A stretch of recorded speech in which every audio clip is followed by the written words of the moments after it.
नमस्कार। आप सब सुन रहे हैं पंचतंत्र से उत्पन्न ज्ञान तंत्र। प्राचीन काल में गुमायूं नाम का रहता था एक सियार। एक दिन ये भूख प्यास से भोजन की तलाश में भटक रहा था इधर उधर। ये कहानियां कविता के माध्यम से हम लेकर के आए हैं और इसमें जीवन जीने की सीख है, राजनीतिक ज्ञान है, बहुत सारी बातें जिंदगी की, राजनीति की इसमें है। और जो लोग सुनते हैं, देखते हैं, पढ़ते हैं, वो तमाम बातें सीखते हैं, उनको समझ में आते हैं कि सच में हमारे जो प्राचीन ग्रंथ, कथा, कहानी जो है ना, वो कितने महत्वपूर्ण थे। वो सिखाते थे जीवन जीना।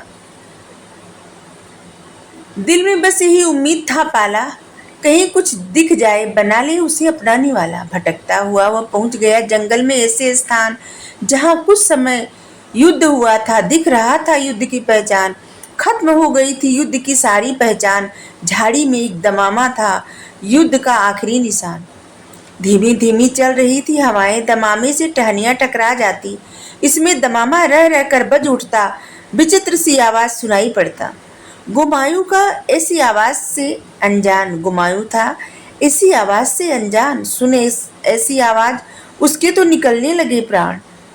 मन में उसकी शंकाएं आने लगी, भ्रमित करती उसकी सोच, भय दिखाने लगी। दमामा होता है तबला, ठीक है, जिसकी आवाज इतनी भयंकर हो, कितना भयानक होगा जानवर।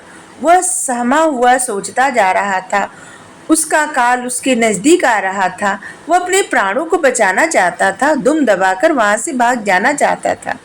जैसे ही वह भागने को हुआ तैयार, वैसे ही उसके मन में आया एक विचार। किसी संकट का आभास होते ही झट से भाग जाना, ये होती है कायरता की निशानी। कुछ तो छानबीन करके देखना चाहिए, जब संकट की बात फुकता हो तभी भागना चाहिए। जो भय और हर्ष में नहीं करता सोच विचार, उसे बाद में पछताना पड़ता है, उतावलेपन में सहना पड़ता है तिरस्कार। ये विचार आते ही वह आवाज का पता लगाने की ठाना, अपने डर पर काबू पाने की ठाना।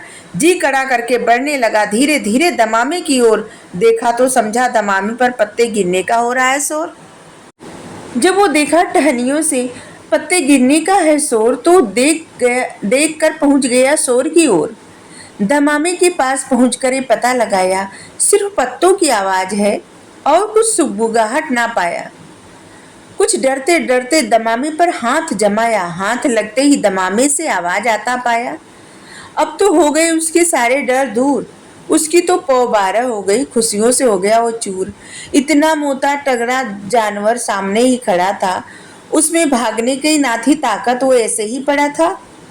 अब हो गया उसकी भूख का इंतजाम, अभी वो दमामे का करता है काम तमाम। वो दमामे के चमड़े को काट कर एक छेद बनाया, सूखा और तना हुआ चमड़ा काटने से उसने एक दांत गंवाया। गम नहीं था उसे अपने एक दांत टूट जाने का। शिकारियों को तो ऐसी चोट खरोच आती रहती है, लेकर मन में उम्मीद वो दमामे में घुसा। वे अंदर से खाली था, काठ और चमड़ी के सिवा उसे और कुछ भी ना दिखा। सिर्फ आवाज से किसी की धौंस में नहीं आना चाहिए। संकट आने पर संयम रखना चाहिए, बहुत जल्दी से घबरा कर नहीं भाग जाना चाहिए। तो ये है पंचतंत्र से उत्पन्न ज्ञान तंत्र। आप सब सुनिए, बताइए कैसा है। Thank you. राधे राधे।